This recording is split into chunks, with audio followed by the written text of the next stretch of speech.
going on, guys? Just woke up. My youngest is actually down with the flu right now. He's been kind of sick the last couple of days, so my wife stayed up with him, and she's hungry, so I'm actually going to be going to the store to get her something to eat. But I wanted to address something that I actually figured would come up earlier in my YouTube channel. Oh, yeah, excuse me, I just woke up not too long ago. My whole anger thing, and I've actually talked about this before in brief segments and so on, but I want to be as clear as possible. I want to be as transparent as possible, because I don't want people to think that either one, I'm putting on a show, or two, I've got some real problems. So I want to try to be as transparent as possible, okay? Number one, my driving record. I've had a driver's license since I was 17. I'm 32 years old now. In that time, I had one speeding ticket at 17. The only reason I got the speeding ticket is because I was showing off my exhaust, and I was doing 7 or 8 over, but because I was revving it at a street light and there was a cop right behind me, he ended up following me, and I guess he was having a bad day. So I was 17 when that happened. Now, I did technically run through a red light, even though it was yellow when I was underneath it, and I did get pulled over for that. However, the ticket was thrown out because the cop didn't show up. So if you want to count that one, that's fine. But other than that, I haven't had anything on my record. Now, that doesn't necessarily mean that I'm a perfect and safe driver. That just means that, you know, I haven't been caught. So, 0 accidents. Never had an actual accident I've been backed into. And obviously you've seen in my YouTube videos that people have, you know, backed into me while I'm parked and so on. But as far as my fault accidents, I don't have any on my record. So when you look at those stats, you could say that, you know, in the 16 to 17 years I've been driving, that's a pretty clean record. Now, that doesn't necessarily mean that I am a perfect driver. When you see me on the road, when you're watching my videos and I make comments, and I get worked up over certain things, like, for example, that comment that I was making when I saw that that cop had pulled somebody over and this van was coming up. I was watching him in my rearview mirror, this van, because I was doing probably about 7 or 8 over the speed limit, and this van was coming up behind me in the right-hand lane at a pretty good speed. I mean, it wasn't like they were just creeping up on me. They were probably doing a good 15 to 20 over the speed limit from the right-hand lane coming up. And as soon as I saw the lights on the left-hand side, I looked in my rearview mirror, and sure enough, they slowed way down, okay? Now, I had to turn just shortly after that, but they slowed way down, okay? Because all of a sudden, the distance that was getting shorter started getting longer. And as soon as we passed the cop, I could see them start to speed back up again. So in my mind, the way I was processing that is I saw a ridiculous response to having a cop on the side of the road. And it's not like it was the first time I've seen that. Anytime somebody's, you know, if there's a 2-lane road, okay, and there's a cop on the side of the road, of course you're gonna slow down. You have to. In this state, that's actually a law. You have to slow down. But if they are not impeding traffic or on the road that you are traveling, you do not have to slow down, because it's not like you're going to hit them when they're over, you know, on some side street and you're, you know, on the main road.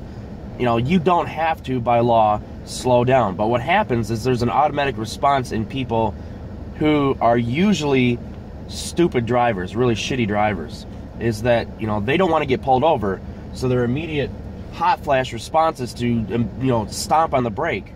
That can cause its own problems, okay? If somebody that's traveling with you, behind you, would then have to slam on their brakes, you know, it could cause all sorts of problems.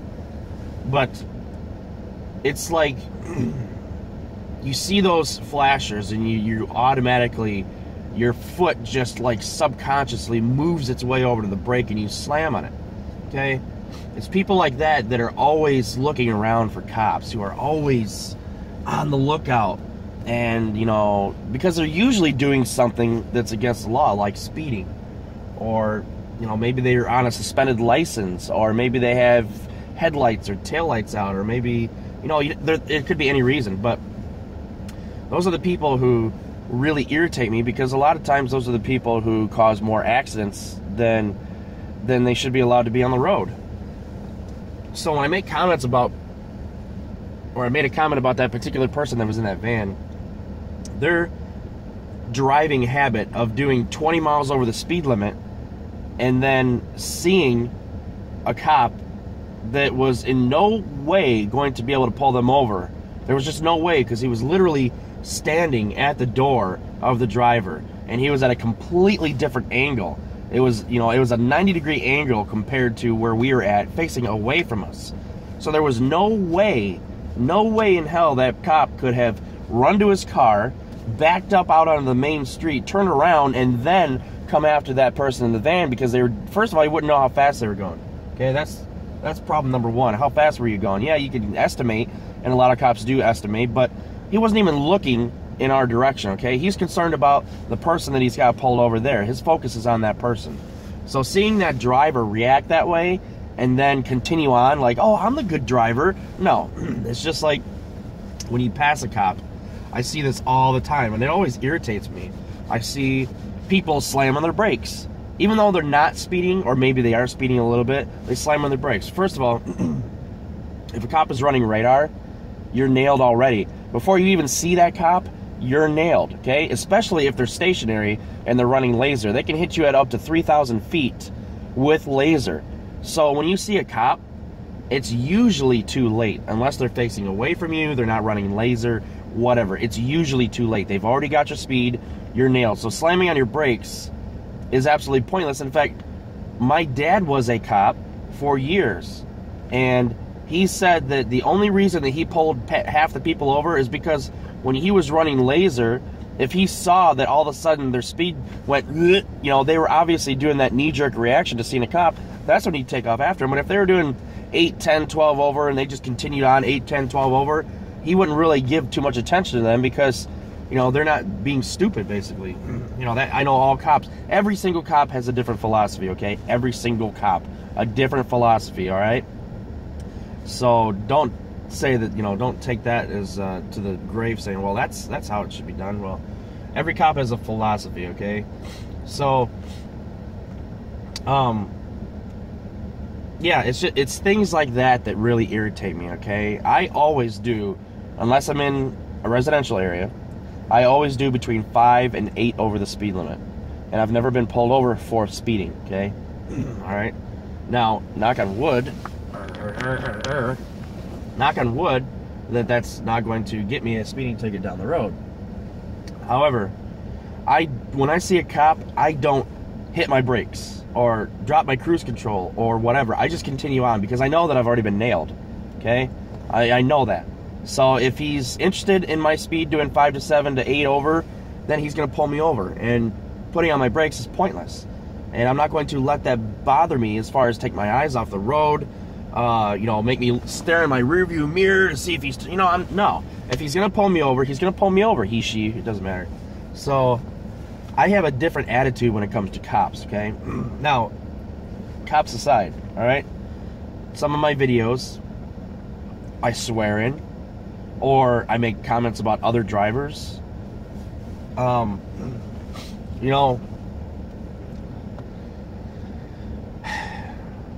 I just don't like stupid drivers. I don't like drivers who are reckless. Now, let's back up a second. You are obviously thinking to yourself that I'm a reckless driver. Let's unfold a situation here. In fact, this happened yesterday when I was on my way to church. Because my church is actually it's about a 20-minute drive from here. I was driving down what we call Okemos Road, but it's a 2-lane most of the way, it goes into a 4-lane, and then it stays 4-lane until past the highway. Then it goes back into 2 lanes. Okay. There was a white pickup truck that had, it looked like a big couple sheets of OSB or particle board, and they were quite literally weaving in and out of lanes, and they were driving so recklessly. Okay, that stuff pisses me off.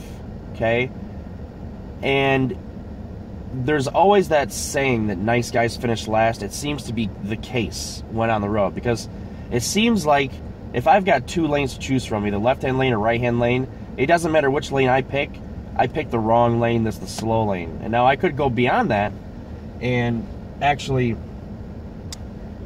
weave in and out of traffic like people do, but usually that creates reckless situations. Okay? So if I'm driving behind somebody and they're really slow, I mean, you know, we're talking 10 under the speed limit, and there's nobody in the right-hand lane, I will get around them. And I'm going to use some gas to do that, okay? Because it's me being pissed off. And I'm going to call them an asshole or something else like that, you know? And that's my reaction. Okay, so I've got around them, I've moved on, I'm fine. Back to my 5 to 7 over the speed limit, right? That is a normal reaction. That's not me being reckless. I'm not weaving into somebody else's lane who's already there. I'm not weaving into the opposite side of traffic. I'm not doing anything like that. I have perfect control of my vehicle, and I'm getting around this person. Okay, now a lot of people would say that, oh man, you're angry because, no, I'm mad because they're doing 10 under the speed limit. Okay, that's what I'm mad about, and they're in the wrong lane to be doing it. The left-hand lane is always the passing lane. When I see somebody who, there'll be cars in both lanes, and it will be near bumper to bumper traffic. When I see somebody switch lanes back and forth, back and forth, back and forth, back and forth for 5 miles to get 4 car lengths ahead of where they were, that's what I consider reckless driving. I'm not talking about traffic's moving at a nice speed, everybody's moving at a nice speed, and somebody's, you know, changing lanes every once in a while. I'm talking about somebody who aggressively changes lanes back and forth, very aggressive. You can always tell who the aggressive people are and who they don't really care about the safety of other drivers, okay? Those are the people who piss me off. There's people who will pull out in front of you, or who will get cut over into your lane and then turn, okay? So you're driving along at 50 miles an hour, and all of a sudden, they cut over in front of you, and then they put on their turn signal if they're courteous enough, so they slam on their brakes to make that turn. You have to slam on your brakes to make your turn. Well, guess what? If you hit them, you're liable automatically. You know, there is no, well, geez, oh, Pete, he cut me off and slammed on his brakes. No, that's not the way it works. You're liable. So when you leave enough, it's sad, because when you leave enough car lengths in front of you between your car and the car in front of you, you're driving safe. But when somebody cuts into that and then turns, automatically you're not the safe driver. It's ironic and it's bullshit at the same time. And I've worn my car up long enough, so I'm going to go ahead and hit the road, but I'll keep talking while I'm on. So another thing is that I am exaggerated slightly. I would say probably most of the time I'm exaggerated when I react verbally to situations and I have the camera on, okay? You know, usually my response to stupid situations is, what the hell? That is my usual kind of response. And then another response after that is usually, you stupid asshole, or whatever. That's, you know, I'll get mad on my blood will be boiling, but that's as far as it goes. I won't be like, oh, you son of a, you know, just go on and on like you do on camera. That's not to say that I'm fake, because I'm feeling it on the inside, but I don't blurt it all out because there's nobody here. You know, it's not like there's nobody in the car. Now, when my wife's in the car, she's just as bad. It's funny because when we met, I was all being super conscious about how I drive and not reacting to things. And the very first thing, it was our first time that I was driving and she was in the car with me. And some guy cut me off and then turned. And she said, what an asshole. And I fell in love with her right there. But, so she is actually, believe it or not, I know it's hard to believe, she's actually much more reckless than I am on the road. In fact, the last time I was with her, I was holding onto my seat for dear life because she's one of those people who I hate being on the road. But anyway, so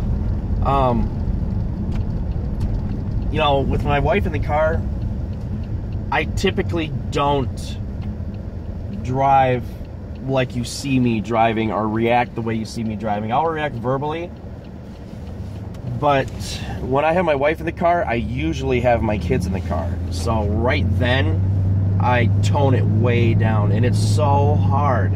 But my kids mean much more to me than anything. So if somebody wants to be a prick, let them be a prick.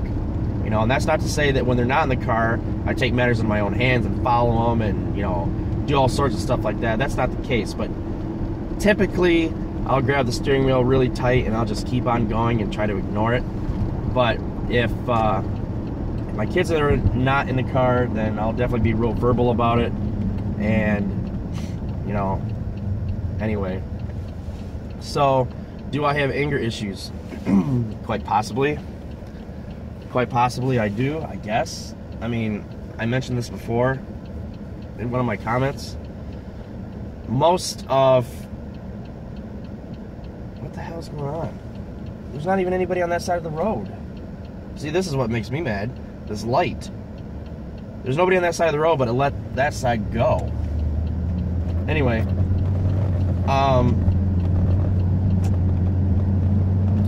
I don't think I have anger issues at all. I really don't. My reaction to most situations is verbal, okay? And that's where it ends. It does not end with me chasing that person down or anything. It's usually a quick finger or what the hell or something like that, and then it's over with. Now, I do tend to drive more aggressively from a drive standpoint. Like, I'll take corners a little faster. I'll drive, you know, I'll jackrabbit from a stoplight, but that's not me being reckless. That's just me enjoying my car. And what you hear on YouTube, what you actually hear from me is me just talking to the camera and to you guys, okay? It's not, I don't do, when the camera's not on, I don't say, you stupid fucking light or something like, I don't, okay? I just kind of think to myself, what the hell is going on? And then that's it, then I'm done, okay? It doesn't go any further than that. Now, that doesn't mean that I'm fake. I don't want you to think that I'm putting on a show. It's just that when I have somebody to share it with, when it's the camera, then I'll usually talk about it. Like, if it's just me and the wife in the car, and the kids aren't, you know, I'll let it all out. So will she. I mean, she's actually pretty bad around the kids, too, but I try to restrain myself. But as far as recklessly driving, no, that's definitely not the case. I'm very safe when it comes to driving, but I didn't buy this car to grandma foot it all the way around town. I bought this car to enjoy it.